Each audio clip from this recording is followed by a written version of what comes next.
आप नित्यनियम में भी पढ़ते हो, अपने नित्यनियम के अंदर आपको बहुत कुछ विज्ञान है। विज्ञान माने तत्व ज्ञान है, विशेष ज्ञान है। और इस ज्ञान को आप केवल एक रूटीन में पढ़ लेते हो कि हमने ये एक पढ़ना है, प्रतिदिन नित्यनियम करना ही करना है, लेकिन एक व्यवस्था बनाकर नहीं इसको प्रतिदिन करना चाहिए। जितनी देर भी इसको सुनो, किसी भी पार्ट को, इसके नित्यनियम का जितना भी बुद्धि मन निश्चल हो तेरा आपका, तो ये विचार करे कि इसमें क्या बोला है मालिक ने अपनी वाणी में, क्या आदेश है तेरे लिए।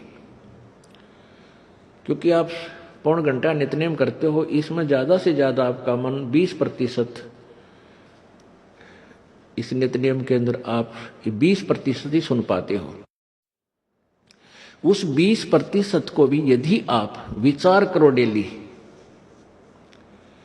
कि इसमें क्या आदेश है मालिक का, और फिर अपने जीवन को सारा दिन, उस दिन को ऐसे ही सुचारू रखो। क्योंकि आपको घर से निकलने से पहले ये पढ़ा इसलिए जाता है कि आपके साथ रास्ते में कोई निकम्मा भी टकराओगा, कोई गाली देने वाला भी मिलेगा, कोई बुंडा भी बोलेगा, कितने कोई आंट भी लावेगा। तो उनके साथ आपने कैसे व्यवहार करना है। आवत गाली एक है, उल्टा हो अनेक, और कह कबीर ना उलटी हुआ रहे एक की एक। इसको पढ़ना नहीं है। मान ले कोई बुंडा बोला है, गलत बोलता है, गाली देता है, तो उसने तो कर दिया यूं काम, और आप भी उल्टा दोगे तो फिर 4 और देगा कि वो तो पूरे मूड में है, वो तो फुल मूड में है लड़ाई के में, और आप भी आगे से उल्टी बोल पड़ोगे तो वो तो 4 बैठा है। जब बसात क्या उनका मुकदमा रोज कर लेते दिन में। तो कहते परमात्मा आवत गाड़ी एक है, उल्टा हो अनेक, और कह कबीर ना उलटी हो रहे एक का एक। और देख आगे कितनी प्यारी बात कही है। गाली ही से उपजे कलह, कष्ट और मौत, मृत्यु तक तो पहुंच जाती है एक छोटी सी गाली।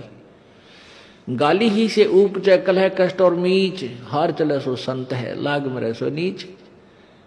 हम भगत भी हैं, और दूसरा में बुंडा अच्छा बोल रहा है, और उसने मान लिया किसी किस कह दिया, हमने उसका 2 दड़ाक धर दिए, उल्टे भी बोल दिए, फिर वो मारण पर उतारू हो गए, फिर हमने ठोक दिया। हो सकता है आप उसे तगड़े भी हो और अच्छा भी समार दो, फिर आप में और उसमें कसर के रहेगी।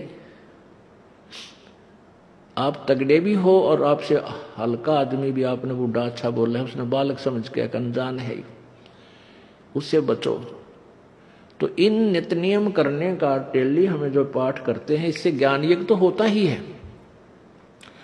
ज्ञान यज्ञ के साथ हमने समाधान भी इसका साथ पैरेलल करना पड़ेगा, तभी इसके पढ़ने का लाभ है।